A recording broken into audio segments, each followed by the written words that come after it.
মায়ের অনেক বড় স্বপ্ন ছিল, ছেলে যখন প্রবাস থেকে আসে মা আর ছেলেকে রিসিভ করতে যাবে। আজকে তো ছেলে তো মাকে না বললে মাকে সারপ্রাইজ দেওয়ার জন্য আসলো নিজের বাড়িতে, কারোর কাছে বলে নাই। হঠাৎ করে মাস্ক পরে ঘরে ঢুকতেছে। ঢুকার পর দেখেন এর বাবা এত ঘুমিয়ে আছে, মানে বাবাকে একটা ডাকের পর আর ডাক দেয় নাই। এখন চলে যাবে আর মার কাছে। দেখেন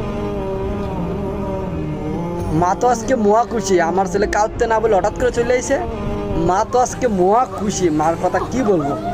দেখেন না, মায় বলতেছে বাবা তুমি জানি আসবা মাত্র না বলবা, টিকিট কাটার সময় না মাত্র বলবা বলছিলা। মা তো আজকে মহা খুশি।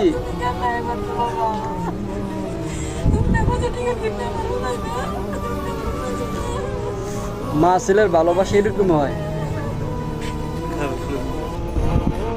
আজকে তো মা মহা খুশি।